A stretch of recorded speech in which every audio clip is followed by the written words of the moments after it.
But still, Well, it's certainly ended many times before, it seems like. I mean, civilizations have a history of collapsing under their own weight at some point. And like some of that is imperial, but some of it must be psycho-spiritual as well, where people lose the ability to feel like they can influence their daily, their environment. Yeah, like it seems like at some point it gets to be so big that this is a problem of modern life, right? That we're no longer part of small communities, we're part of this larger community. A lot of people are associating with people primarily through social media or online, and it creates the situation where you go out into the world and you're like, I don't know any of these people. They're not related to me. true. We don't share interests. We don't have a shared experience, and because of that, they're meaningless to me. And that, I think, is what shakes a society apart, is that you just don't owe anything to anybody.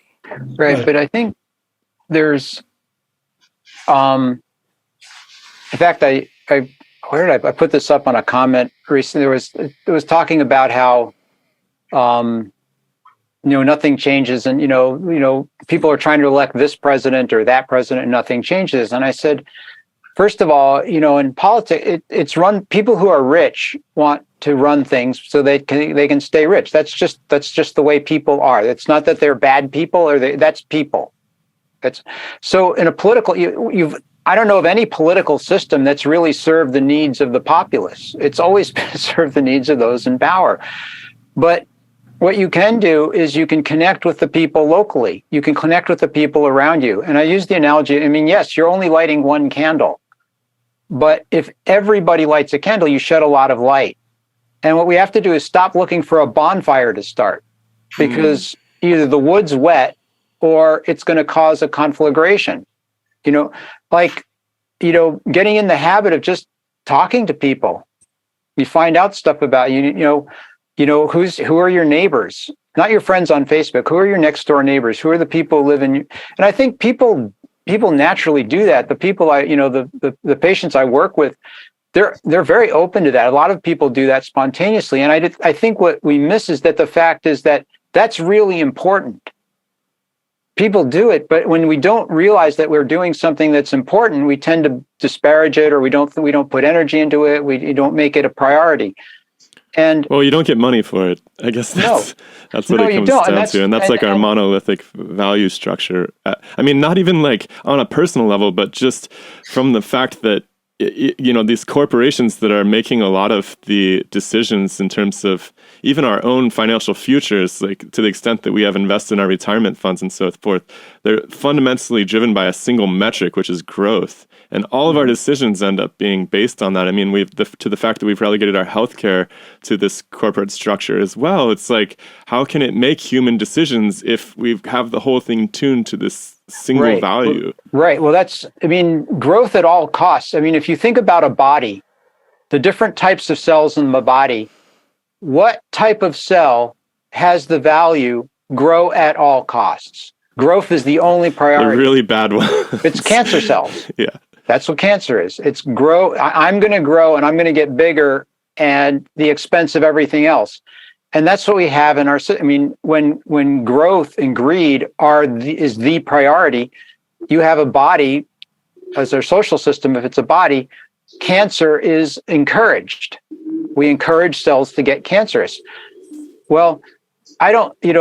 Connecting with neighbors and stuff. I mean, yes, I'm under no illusions that that's going to change the political system, but it is something we can do. And if we do look out for each other, we're going to be better off than if we don't, if we just throw up our hands in despair.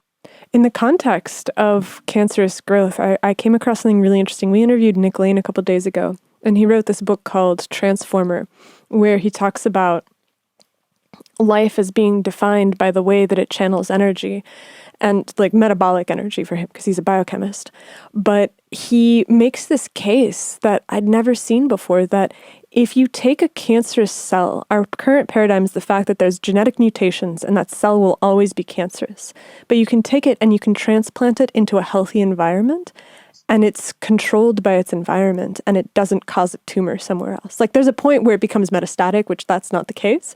But prior to metastasis, if you take that cell that's growing a tumor and you put it into a healthy environment, it will cease.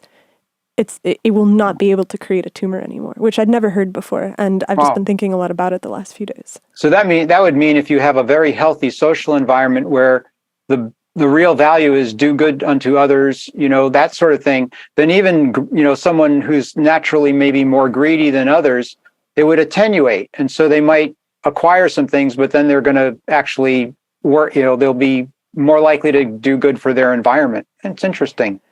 And I think about this a lot in context of the American idea of coolness, where to be cool is to never say that somebody's doing something bad. It's almost this kind of like non-judgmental thing of distancing yourself from what's happening around you and not being the one who's like, hey, that's really messed up and you shouldn't do that.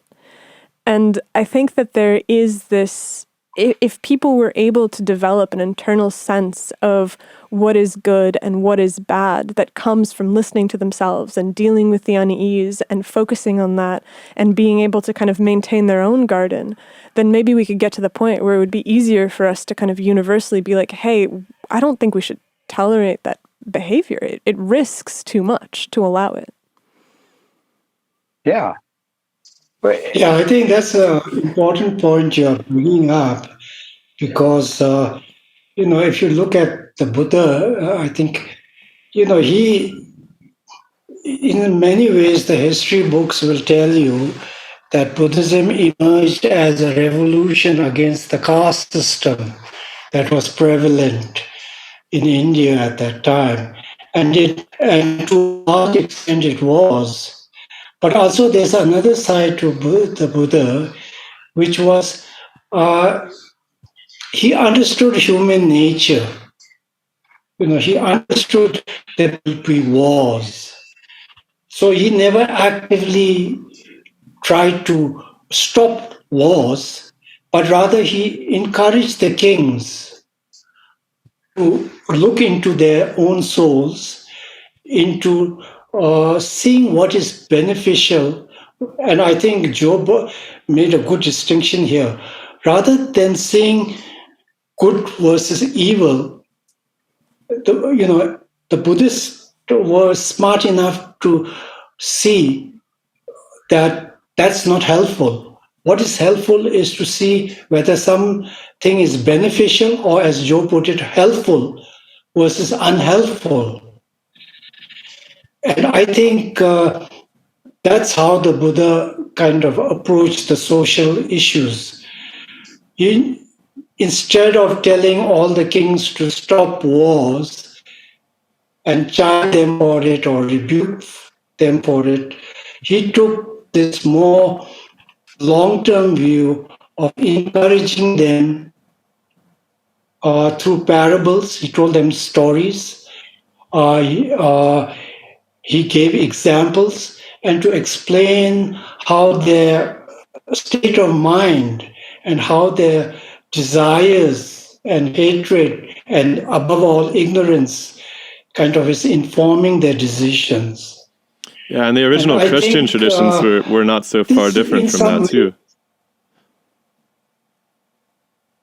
Right. Yeah, I think but if you look at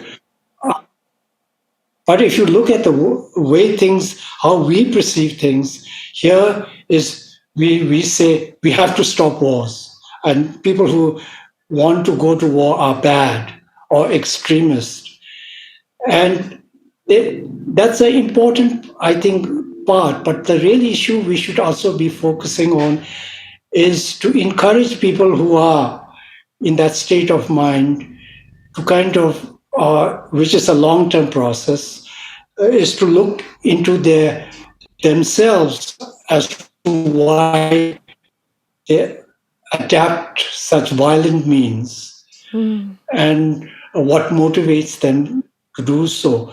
And that was the Buddha's approach. So he was never fully successful in directly stopping wars, but he was very successful in encouraging several of the kings to give up warring on their own. So if it starts with a few, then at least that's a major, shift in the dynamics. But if we maintain polarities, we have to do this is bad and this is good. I think it's a never-ending battle with no change in the extreme positions. And I think that's what the Buddha kind of eventually discovered for himself, that you can't change people's behavior right away. And to try to do that polarizes them and maintains the status quo. But I think and we see this play out in the modern, in the modern culture and traditions.